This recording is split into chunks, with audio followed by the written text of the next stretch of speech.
My god, Mirio's awesome! Your move, Deku.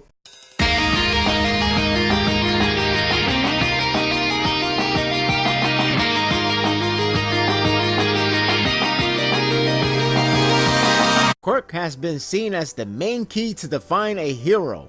Without it, that person can't be seen as one. Deku felt that way when he had no quirk before the day that changed his life. Mirio has a quirk that can be very dangerous when handled recklessly. When in control, he is known to be one of the best potential great heroes. It begs the question, is it because of his quirk?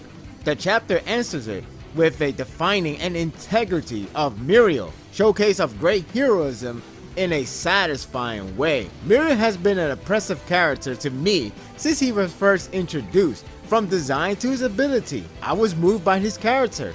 The last chapter has me impressed with his prowess and courage against Overhaul. This chapter has me even more impressed, not because of his quirk or even the strength that overwhelmed his enemy. It's because of his unbreakable willpower that displays the true meaning of hero. The mangaka raised the stake by establishing that those bullets are the perfected version. We know what they were capable of before, but this chapter wants to create the sacrifice even greater by stating that getting shot by them can destroy the quirk for good. It only takes one hit to lose everything that supposedly defines a hero. That way, it makes it harder to watch him to take the hit. I thought the idea of shooting at Eri was going to happen, especially this toy around Mirio's pride as a hero. Save them at all costs, they say. This battle sure has narrator doing a lot of narrating the action, but in here is more appropriate to understand why Mirio takes his step to save Eri and ultimately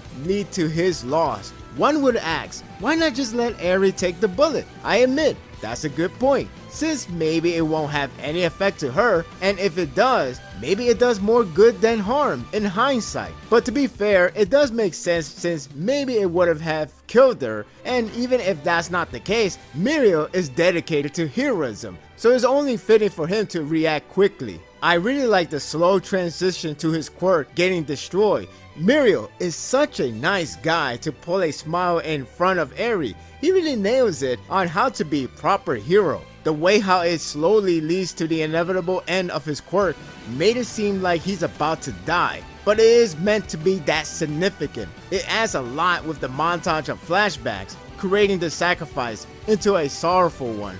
It's moving to see how his life has always been to become a hero. Despite the struggles he had, he continued to push forward until he gets it perfect. There have been blunders and awkward mistakes, especially getting naked because, well, you can't control that power, but not once he was discouraged. It is sad that he made it this far to be called the Big Three, along with Tamaki and Nejiri. It's his crowning achievement that basically said you are one step closer to achieve that dream.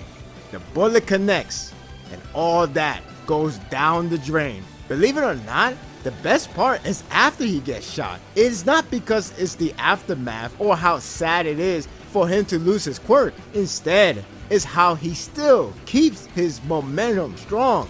It was surprising yet exhilarating to see Mirio continues to fight even after no quirk. I was stunned to see how much of a badass he is throughout the fight. Granted, he may overhaul look weak, which I reserve my judgment until everything is over, but Mirio is just one certified badass. The smart aspect of this writing is how it was heavily emphasized that quirk defines a hero, which ironically led the villains to their surprise and continuously suffers the mere struggle. It becomes clear when Nemoto is lost with words because Mirio was still kicking Overall's ass like nothing has changed. It should have changed because he has no more quirk.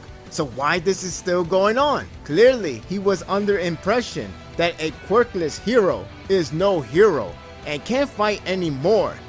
That can't be any more wrong. Mirio is a hero because he is a hero. Simple as that.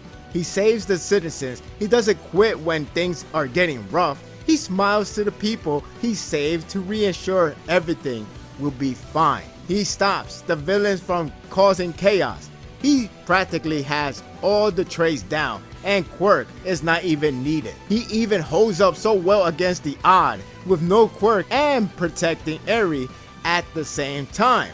He is a bona fide hero. It ends with not so shocking but relieving sight of Deku finally arrives to the scene. It may be predictable on the sequence of events, but the execution of the overall presentation is rewarding enough to forgive it. It got me thrilled to see Deku finally make it into the scene, though I am curious if he can top Miro's moment.